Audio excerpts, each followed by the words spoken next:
Romanos capítulo 2 va a ser el estudio de hoy, y yo creo que lo vamos a dividir en más partes. Por lo menos hoy es la primera parte de Romanos, y le he titulado Ciegos guiando ciegos, la parte 1. Ciegos guiando ciegos.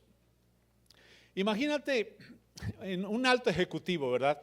Que se ha enriquecido desviando fondos de personas que son trabajadoras, ha lavado dinero con, ¿verdad? Con negocios ilícitos, ha defraudado familias, y es pues aquellas familias vulnerables, y todo el mundo en la ciudad lo conoce por sus escándalos y lo conoce por su corrupción. Pero un día, un sábado, entra a la iglesia y se sienta en la parte de atrás de la iglesia con un traje de esos muy caros, pero con la cabeza abajo, completamente caída su cabeza, y sabe que todos lo están mirando. Y hay algunas murmuraciones, ¿verdad? ¿Qué hace aquí ese criminal en la casa de Dios? ¿Qué está haciendo aquí? Él no se atreve a levantar la vista. Él no se atreve a pasar cuando hacen un llamado por oración. No se atreve ni siquiera a levantar la mano. Así que en ese momento, en privado, él solamente susurra: Dios, destruí mi vida y de otras personas también. Ten piedad de mí.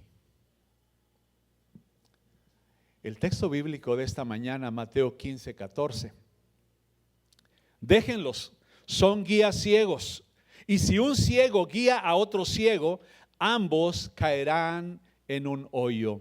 Oremos. Padre, pedimos tu bendición en esta mañana, porque al estudiar Romanos, Padre, estamos estudiando situaciones que pasaron en el pasado, pero que también ahora en el tiempo presente pueden estar sucediendo en nuestras vidas. Permítenos, Señor, que tu Espíritu Santo llegue a nuestro corazón, ablande ese corazón. Si está duro, si está hecho de piedra, transfórmalo, Señor. Permite que haya paz en nuestra vida y que podamos salir gozosos en tu presencia. En el nombre de Jesús, amén. Hace algunos años, un servidor, yo no siempre tuvimos carro, así que nos movíamos en la Ciudad de México a través del transporte, el metro.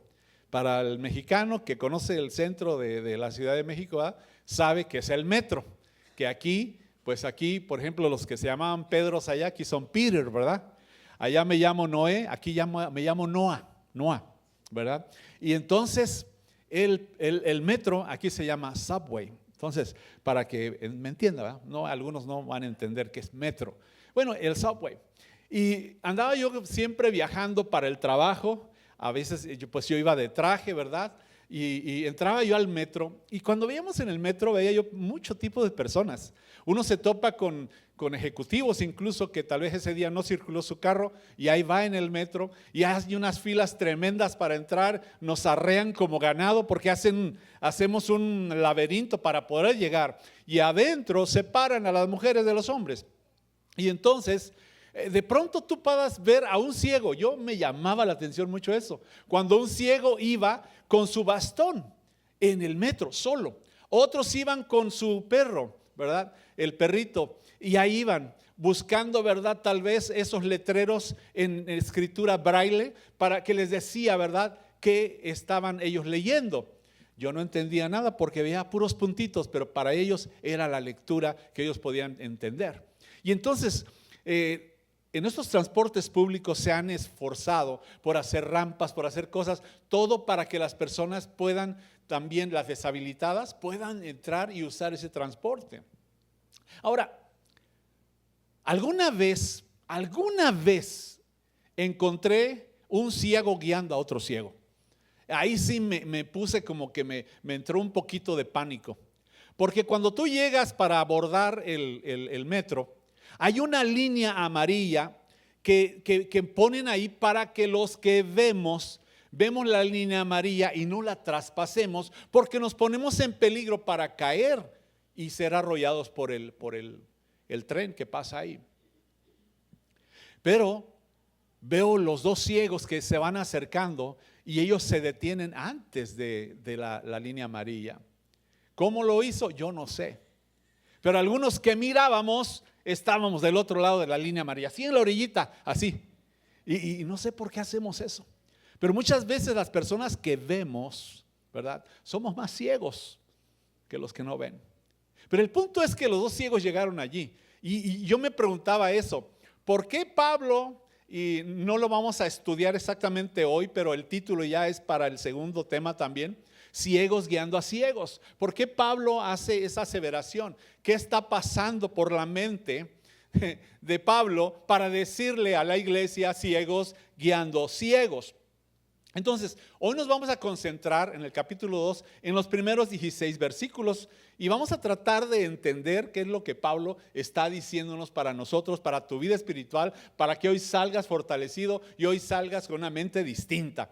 En Romanos capítulo 1, cuando terminamos Romanos capítulo 1, no leí a propósito los últimos versículos del capítulo 1, porque Pablo hizo una lista de los pecados horribles del mundo.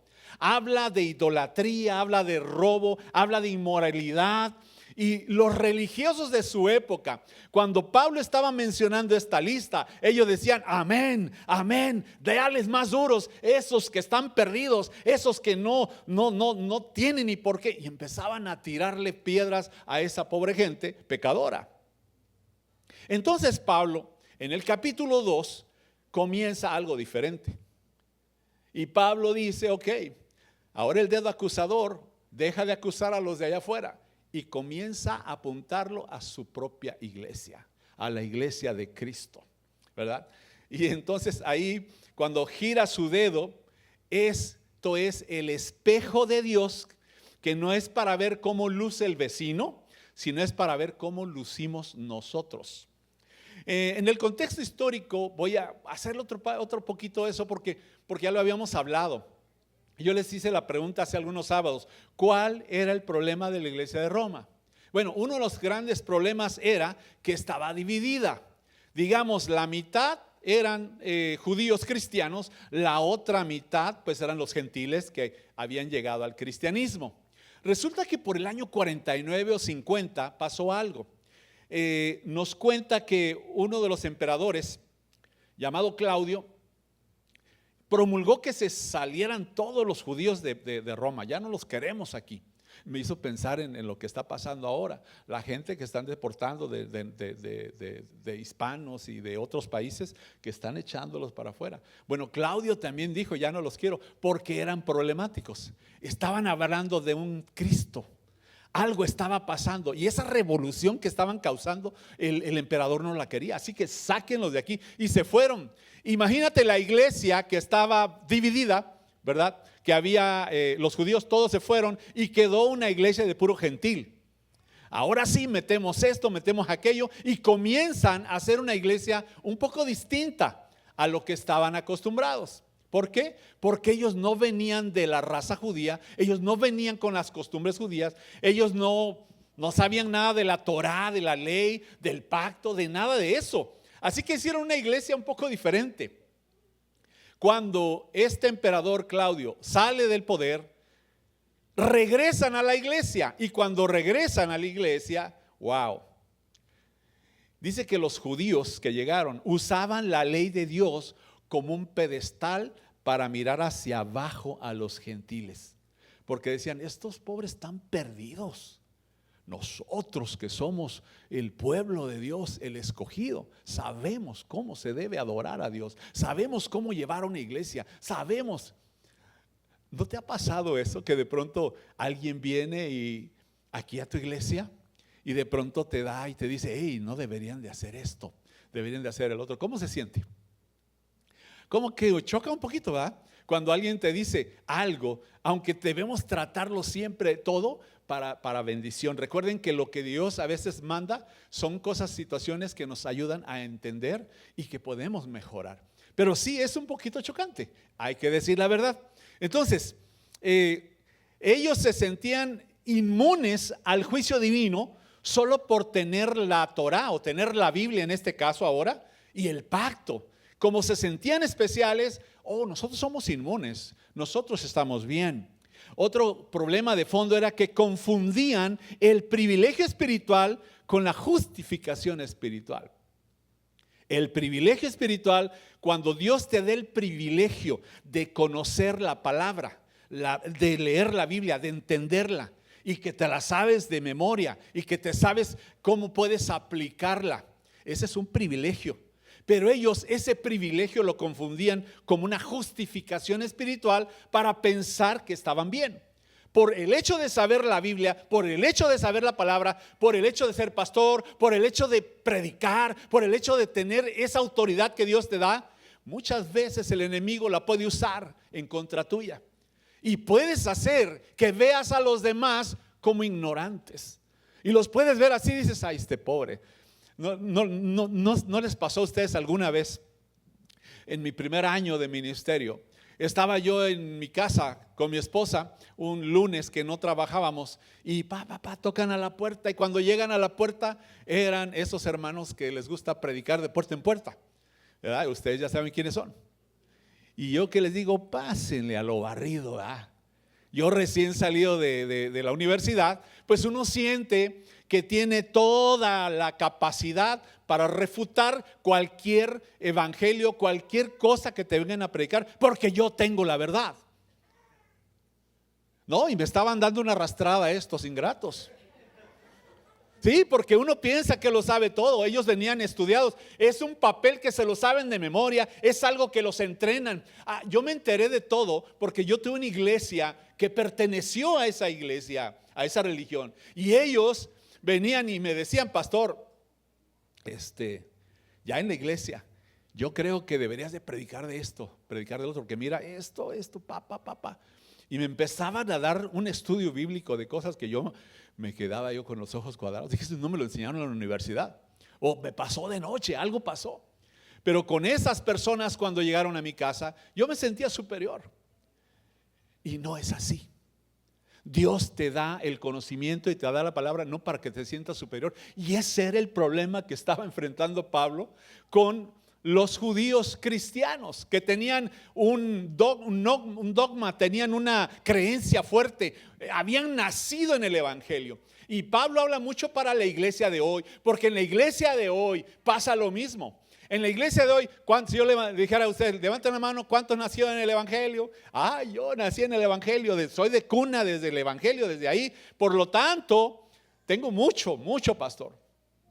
Yo quiero decirte que Pablo le tira muy fuerte al que se cree que porque haber nacido de una familia pastoral, que porque haber nacido de cuna del evangelio, está, ¿verdad?, para poder juzgar o para estar sobre el nuevo que va llegando. Aquel nuevo que va llegando a la iglesia, que por primera vez llega a la iglesia, necesita encontrar en la iglesia ese apoyo, ese amor, ese abrazo fraternal. No que le señalen sus pecados, no que le señalen su vida, sino que se sienta parte de la iglesia. Esto de doble nos lleva al primer punto que yo quiero hablar, es sobre la doble moral. En la doble moral hay un peligro. Y vamos a saber cuál es el peligro de la doble moral. Dice así, Romanos capítulo 2, versículos 1 al 3. Y así comienza Pablo. Por tanto, dice, no tienes excusa tú, dice, quien quiera que seas, cuando juzgas a los demás. Pues al juzgar a otros te condenas a ti mismo, ya que practicas las mismas cosas. Ahora bien, sabemos que el juicio de Dios contra los que practican tales cosas se basa en la verdad. ¿Piensas entonces que vas a escapar del juicio de Dios tú, que juzgas a otros y sin embargo haces lo mismo que ellos? Wow, ese era el problema. La doble moral implica exigir a otros un comportamiento que uno mismo no está dispuesto a cumplir. Y eso es lo que estaba pasando con los judíos. Los judíos cristianos, ¿verdad?, estaban juzgando a aquellos que no lo eran, pero ellos mismos estaban cayendo en los mismos pecados. Dice, o tratas de justificar ciertas ocasiones en uno mismo, dice, pero condenarlas en los demás. Justifico mis acciones, pero condeno a los demás. Lo que dice Romanos 2:1 entonces es, no hay excusa. Si juzgas a otro, a ti mismo te vas a juzgar. Y aquí vamos a un ejemplo, ¿verdad? En Lucas 18, el Señor Jesús da una parábola, y es la parábola del escriba y el publicano. Ustedes la conocen, la leen con calma en casa. Lucas 18, Lucas capítulo 18, el fariseo se para ahí en el templo. Y en su oración hace un catálogo de pecados ajenos, no sus pecados, los pecados ajenos. Y entonces él dice, Dios, te doy gracias porque no soy como los hombres, ladrones, injustos, adúlteros, ni aún como ese publicano. Ya miro el publicano allá atrás en la parte de atrás de la iglesia. Ni aún como ese publicano. Te doy gracias porque yo no soy así. En la oración yo estaba buscando un poquito acerca de las oraciones, y esta es una oración que ellos dicen todos los días en la mañana. La oración está en la Mishnah y en otros lugares. Dice que bendito seas, Señor Dios nuestro, Rey del universo. Y esta oración les va a caer mal a muchos de ustedes o de nosotros, sobre todo a las mujeres. Dice, bendito seas, Señor Dios nuestro, Rey del universo, que no me hiciste gentil. Es la oración. Y que no me hiciste esclavo, y que tampoco me hiciste mujer. Y cuando yo leí eso, dije, esto le va a caer mal a las hermanas. Van a decir, oye, pues, ¿qué le pasó a este hombre? ¿Qué le pasa a los judíos? ¿Por qué nos tratan así? Pero era parte de su cultura. Ellos no es que quisieran ofender, ¿verdad? Pero es parte de su cultura, de religión, y es parte de su oración, darle gracias a Dios. Porque como hombres, dice, tenían mucho más responsabilidades que una mujer. A nosotros nos tocó ir a Israel, y me acuerdo que mi esposa me estaba recordando que vimos mujeres orando, pero eran puras mujeres en un lado. No pueden estar los hombres, ni pueden estar mezclados. Y estaban las mujeres ahí, y era el trabajo de la mujer. Y muchas veces también la oración de la mujer nada más dice, te doy gracias por ser lo que soy, porque me hiciste como yo soy. ¿Sí? Y no es que sean menos importantes, pero se nota como gente que vivimos aquí en el occidente, eso nos cae mal.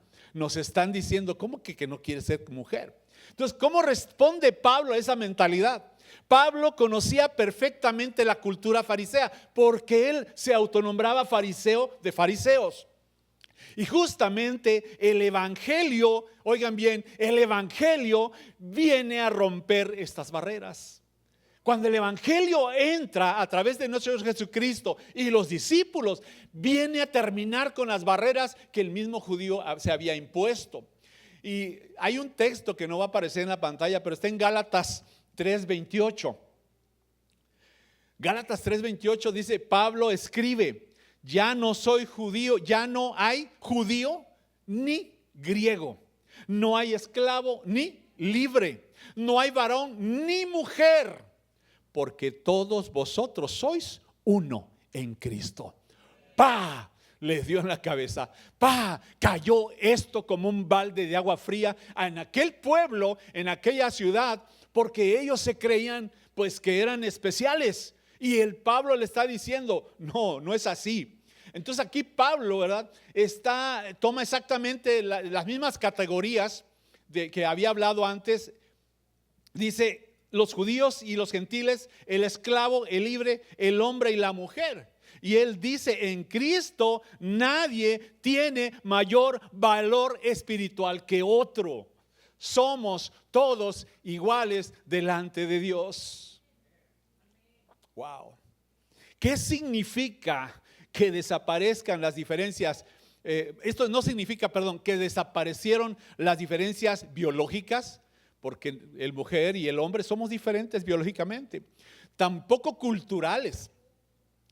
A mí me encantan las pupusas, pero soy mexicano, ¿verdad? Y vas a ver mexicanos con diferentes razas, ¿verdad? Mezclados, y hay diferencias, es normal tener diferencias incluso sociales, pero esto no significa, ¿verdad?, que ya dejamos de tener acceso a Dios. No, tenemos acceso igual a Dios.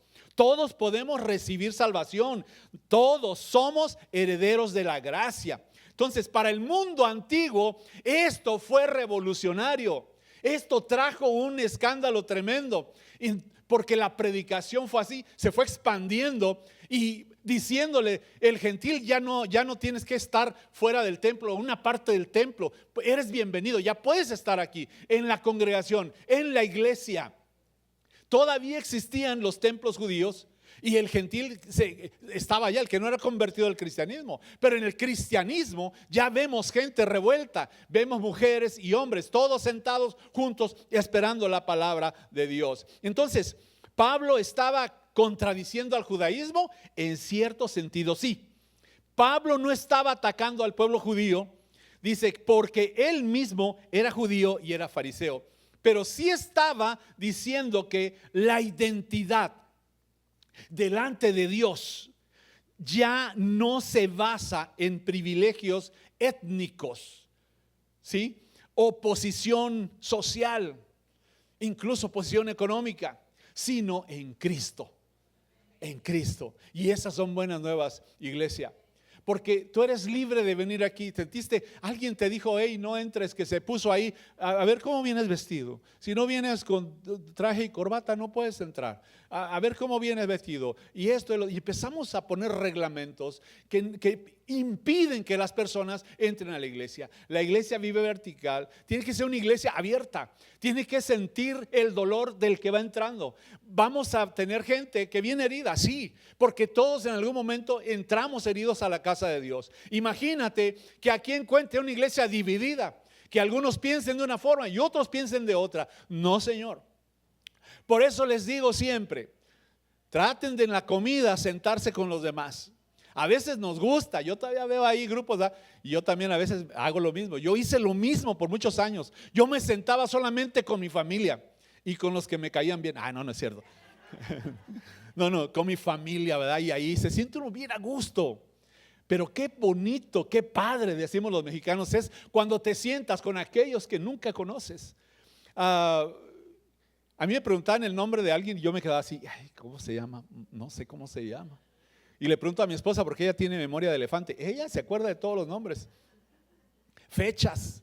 Yo hasta el aniversario se me olvida y ella se acuerda del aniversario. Se acuerda de quién cumple años y ahí me los va mencionando, pero me los reza así que el nieto, la nieta y que el hijo y que mis hermanos y hasta los de mis hermanos y de mi papá y mi mamá y todo lo sabe, yo no. Le digo, ¿cómo puedes aprender tanto? Pero es porque se hace intencional. Entonces cuando tú en la mesa te sientas, oye, ¿tú cómo te llamas? ¿De dónde vienes? ¿Quién eres? Y empezamos a conocernos. Y cuando alguien viene nuevo a la iglesia, no encuentra una iglesia dividida. Encuentra una iglesia, encuentra una familia. Esta iglesia se ha fundamentado en creer, ¿verdad?, que familias conectadas, familias ¿qué? Restauradas. Ese es nuestro objetivo, esa es nuestra meta. Entonces, en la iglesia primitiva se asentaba a los gentiles, se elevaba la dignidad de los esclavos, se daba valor espiritual a las mujeres de una forma poco común en el mundo romano y judío de ese tiempo. Entonces, esta iglesia vino a revolucionar y eso es lo que la iglesia nuestra tiene que hacer, venir a revolucionar. Hay muchas religiones, hay muchas iglesias. Rápido se da uno cuenta quién es religioso, ¿eh? Cuando todos venimos de una religión, nos sentimos orgullosos. Ay, qué bonito. Yo por muchos años me sentí muy orgulloso de mi religión, pero ya dejé eso. Yo dije, no, ahora me siento orgulloso de Jesucristo, de que soy hijo de Él, soy parte de Él. Y cuando tú eres parte de Él, tú tienes familia en todos lados, no solamente en tu círculo. Tienes que salir del círculo. Es lo que Pablo está diciendo. Tenemos que cambiar prácticamente la forma de cristianismo que hoy se ha estado formando. El fariseo usa el pecado del publicano para sentirse seguro. Él piensa, como yo no cobro impuestos de forma corrupta, Dios está feliz conmigo. Sí, Señor, estás feliz conmigo. Pablo destruye esta ilusión en Romanos. El fariseo dice, condena la injusticia externa, pero su corazón está lleno de un pecado que Dios aborrece igualmente. Y es el orgullo, la soberbia y el desprecio. Por el hecho de sentir desprecio por alguien, tú ya quedas descalificado de Dios como un hijo de Dios. No despreciemos a aquel que está caído, aquel que no piensa como nosotros, o aquel que ha pecado mucho. Está ciego, dice el fariseo, está ciego a su propia necesidad. Punto número 2. Confundir los privilegios con la aprobación de Dios. ¿Qué significa eso? Romanos 2, 4 y 11. Ya me gasté 25 minutos. Romanos 2, 4 y 11 dice, ¿no ves que desprecias las riquezas de la bondad de Dios, de su tolerancia y de su paciencia, al no reconocer que su bondad quiere llevarte al arrepentimiento? Solo puse 2 versículos porque son los del 4 al 11, son muchos. Porque el versículo 4 dice, ¿no te das cuenta que estás despreciando las riquezas de la bondad de Dios? Cuando te pones en ese papel de juzgar y le está hablando a la iglesia, ¿verdad? Estás despreciando la bondad de Dios, porque Dios es bondadoso aún con aquellos que no son del redil. Especialmente Jesús dijo, no he venido a buscar justos, sino a pecadores. Constantemente el evangelio hablaba de aquellas personas menos afortunadas. Esta iglesia tenemos que cambiar eso de solo llevarme con el que me llevo bien, con el que hablo, con el que la paso bien. Necesitamos alcanzar a aquellos. Me dio mucho gusto que vimos el sábado pasado a Mario. Mario vino con toda y su pie así, ¿verdad? Enmuletado, ¿verdad? Pero vino y estaba agradecido porque alguien fue a orar con él, alguien fue allá a su casa. Entonces la gente, cuando tú vas allá, cuando tú llegas allá, encontramos, ¿verdad? Ese bonito detalle. No sé si Mario está aquí, pero Mario, lo mencioné porque sé que es algo muy importante. Dice entonces, ¿no ves que desprecias las riquezas de la bondad de Dios, de su tolerancia y de su paciencia, al no reconocer que su bondad quiere llevarte al arrepentimiento? Verso 11, porque con Dios no hay favoritismos. Dios no tiene favoritos. Todos somos para Él igual. Entonces el apóstol Pablo advierte sobre el peligro de confundir los privilegios, la bondad, la paciencia y la tolerancia de Dios como si nos estuviera probando nuestra vida pecaminosa. Entonces a veces Dios no castiga tan pronto o no deja que ¿cómo se dice? El juicio te alcance, porque está esperando que te arrepientas, que vuelvas a Él, que te entregues a Él. Vamos otra vez al ejemplo de Lucas 18. Este fariseo empieza a enumerar sus credenciales. Ayuno 2 veces por semana. Doy diezmo de todo lo que gano. Lucas capítulo 8 versículo 12.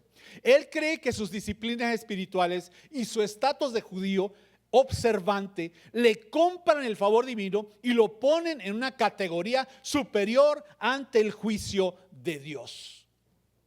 Pablo entonces aclara que en la alabanza de Dios no hay favoritismos, ¿verdad? Dios no justifica al fariseo por su impecable asistencia al templo o sus ayunos. El fariseo estaba menospreciando la bondad de Dios, creyendo que Dios le daría la salvación por sus obras, por todo lo bueno que él era, mientras guardaba en su corazón, ¿verdad?, un corazón duro e impenitente, cosas que no deberían estar allí en su corazón. En tercer lugar, esto nos lleva entonces a pensar en los que somos oidores versus los hacedores. el que escucha, pero el que escucha y hace. Romanos 2, 12, 13 y 16. Todos los que han pecado sin conocer la ley, dice, también perecerán sin la ley. ¿Cómo dice? Todos los que han pecado sin conocer la ley, también ¿qué? Perecerán sin la ley. Y todos los que han pecado conociendo la ley, por la ley serán juzgados. Dios no hace acepción de personas. Porque Dios no considera justos a los que oyen la ley, sino los que ¿qué? Que la cumplen. Así dice, sucederá el día en que por medio de Jesucristo Dios juzgará los secretos de toda persona, como lo declara en mi evangelio. Recuerden que Pablo está hablando aquí con judíos guardadores de la ley. La Torá era algo muy importante que ellos tenían que guardar, ¿verdad? Y entonces se olvidaban de que en su corazón juzgaban a los demás. No quiero ser gentil, no quiero ser esto, no quiero ser el otro. Ay, Señor, gracias porque no soy como fulano, no soy como sultano. Y eso que les corroía en su corazón por dentro, no lo miraban, pero Dios sí. Dios dice que escudriña el corazón de las personas. Entonces volvamos al ejemplo de Lucas 18. Resulta que allá atrás en el templo, y con eso comencé, ¿verdad? Con esa ilustración. Allá atrás en el templo estaba sentado aquel hombre. Al fondo, lejos de las luces, lejos del estrado donde se apunta, ¿verdad?, a la gente importante. No porque yo sea importante, ¿verdad? Pero es porque así lo planificamos. Este estrado, la gente que va a hablar, la gente que va a cantar. Ahí hacemos esas diferencias. Pero hoy quiero decirles que no es nada diferente. El que adora aquí, también adora allá. A veces yo veo cantantes que a veces adoran fuerte aquí y allá, no los veo que adoren. No voy a decir quién. Pero si tú adoras con todo tu corazón y con ese poder del Espíritu Santo aquí arriba, hazlo también en la banca. Porque allí en la banca también está el Espíritu Santo. Y el Señor quiere mostrarnos eso. El hombre estaba allá atrás. Él no conoce nada de teología profunda, no puede presumir de ayunos, pero su conciencia está despierta. Y golpeando su pecho se dice: Dios, Señor, sé propicio a mí que soy pecador. Era todo lo que decía, no más palabras. Entonces Jesús da el veredicto final y le dice: este descendió a su casa justificado antes que ¿qué? Antes que el otro. ¿Por qué? Porque Dios juzga los secretos del corazón. El fariseo tenía la ley en la boca, pero el publicano experimentó la ley en su corazón a través del quebrantamiento. El publicano fue el verdadero hacedor y al alinearse en la verdad y su condición y buscar misericordia divina. Yo le voy a pedir a Talí que me traiga ese cuadro blanco que está ahí. No lo rompas porque creo que cuesta $100, dice mi esposa. No me quería dejar traerlo, pero yo le dije: es que esto nos va a servir para poder ilustrar algo. Yo te voy a hacer una pregunta. ¿Con cuál de los dos hombres te identificas? ¿Con el fariseo o con el publicano? ¿Sabes qué? Es muy fácil sentirse cómodo y sentirse que estoy en el lugar correcto. Señor, aquí estoy, aquí me tienes en la iglesia. Gracias. Gracias porque soy el mejor aquí. Ay, no soy como los hermanos que se sientan al frente, se creen mucho. Ay, no soy como el pastor, siempre se quiere poner un saco, no sé por qué. Ay, no sé, pero ay, no soy. Si esa es tu actitud, necesitas borrarla y quitarla por completo. Necesitamos este espejo, el espejo de Dios. Pero sabes que el espejo de Dios, para mí es muy fácil verlos a ustedes a través del espejo. Ya lo estoy viendo. Sí, se ven un poquito bien, más o menos, ¿verdad? Pero el espejo de Dios no es para ver a los hermanos. El espejo de Dios es para verme yo. Ya cuando tú te ves y te das cuenta, puedes saber, identificar cómo está tu vida. El juicio de Dios no es para dárselo a alguien, no es para decir fulano de tal, él debe de pasarle esto, qué bueno que le pasó, qué bueno que está mal. No, debemos de vernos nosotros al espejo y decir: Señor, ¿qué me falta? ¿Qué me está pasando, Padre? ¿Por qué no puedo cambiar? Durante la semana hice esto, hice el otro, me equivoqué, Señor. Nunca te compares con nadie más, porque tú eres único. ¿Sabías que las copos de nieve, todos son diferentes? Yo no lo sabía hasta que lo leí, lo escuché, que los copos de nieve todos son diferentes, pero yo los veo iguales. A veces nosotros vemos iguales a todos, pero nadie es igual. Todos somos diferentes. Dios nos hizo con capacidades diferentes. Dios nos hizo para bien, no nos hizo para mal. No nos hizo para juzgar a otros, nos hizo para bendecir a otros. Necesitamos aprender eso. El apóstol Pablo está luchando con una iglesia dividida. Gracias a Dios. Vida Vertical no lo veo dividido. Yo lo veo que todos, ¿verdad?, están unánimes. Recuerdo cuando comenzamos, y me hizo recordar esto un pastor que lo entrevistaron, que también comenzó así con 4 personas, 8 personas. Nosotros comenzamos así también.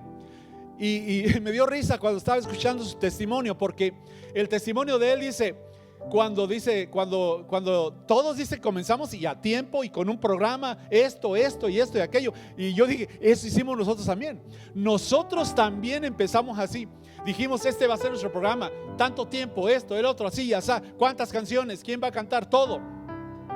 Y de pronto ya cantaron y los cantantes salían corriendo rápido para sentarse aquí al frente y poder escuchar el mensaje, porque solamente eran esas personas.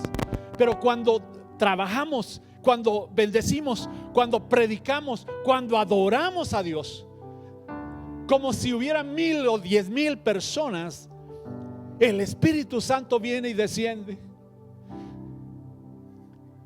y puede tocar a esas 8 o 10 personas que, aunque son los servidores, vinieron con toda la actitud, con todo el valor, con esa unificación. Me encanta verlos cantando. Ahorita lo hicieron aquí afuera. Estaban orando, preparándose para entrar, y estaban cantando ahí, se pusieron a cantar un corito. Y yo me quedo así, digo, wow, o sea, Dios está trabajando en cada persona. Y cuando los veo a ustedes, veo todas las personas que van llegando. Yo digo, el Señor, gracias, te alabamos, Señor, porque eres grande y misericordioso. Y tú eres el único digno de ser adorado, digno de ser alabado. Siéntete contento de lo que estás haciendo. No permitas que nadie te juzgue, pero tampoco no juzgues a nadie. Es muy fácil ver el pecado en otra persona que verlo en mi persona. Necesitamos primero tener esa paz y esa tranquilidad en mi vida, en mi corazón, para que Dios actúe de manera poderosa. Dice la palabra que cuando el Señor Jesús, Jesús terminó la parábola, Él dijo lo siguiente en Lucas 18:14, y con eso termino. Les digo que este y no aquel, volvió a su casa justificado ante Dios, refiriéndose al publicano. Pues todo el que a sí mismo se enaltece será humillado, y el que se humilla será enaltecido. Eso es lo que Dios me dijo que les dijera. Que Dios bendiga su vida, su familia, su hogar, su trabajo, sus hijos, y seamos ejemplos para ellos. Padre, gracias por darnos este privilegio. Gracias por darnos este momento especial de adoración, y un momento donde tu palabra, Señor, nos habla a nuestro corazón también. Permite que cada uno de nosotros pueda sentir tu presencia, Señor. Que en esta mañana, en este día, salgamos de aquí llenos de ese poder, para que vayamos y reformemos, así como la iglesia primitiva, Señor, que causó una revolución en aquella época. Nosotros también queremos causar revolución, Señor. Primero en nuestras vidas, luego en nuestra casa, con nuestra familia, y también con nuestros vecinos, en el lugar donde trabajamos, donde nos movemos, cuando manejamos, cuando vamos, Señor, al mercado, cuando estemos reunidos con otros amigos. Permítenos ser una revolución para ellos, que puedan ver tu presencia en nuestra vida, que puedan ver quiénes somos, no por lo que hacemos, Señor, sino por lo que tú haces en nosotros, Padre. Bendice a cada familia, Padre, en esta iglesia. Bendice a cada persona que hoy vino tal vez por primera vez. Que no vaya vacío, que vaya con ese poder, que sepa que tú lo amas, que tú has perdonado cualquier situación de nuestra vida y que podemos caminar con la frente en alto. Padre, damos gracias porque somos el publicano. Somos aquella persona que no podía ni levantar su mirada hacia ti porque no nos sentíamos dignos, Padre. Pero hoy somos dignos por tu sangre. Hoy somos dignos, Señor, por lo que tú has hecho en nuestra vida, por lo que tú has marcado la diferencia en la cruz del Calvario. Permite que lo creamos, Señor, que salgamos de aquí con esa certeza de la salvación. Gracias, Padre. Gracias por la iglesia de Vida Vertical. Sigue bendiciéndola, Padre, en el nombre de Jesús te lo pedimos todo. Amén, amén y amén. Amén.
Señor. Te damos gracias, Señor, porque nos has permitido adorar tu nombre. Nos has hablado esta mañana, Señor. Pudimos sentir tu voz en nuestros corazones. Me hablaste, Señor. Me dijiste, no estás equivocado. Necesitas cambiar tu manera de pensar. Necesitas cambiar tu mente, renovarla, empezar a pensar como yo lo hice. Y te doy gracias por esa palabra, Señor. Ayúdanos a que sigamos creciendo en ti. Que dejamos de voltear al otro lado, Señor.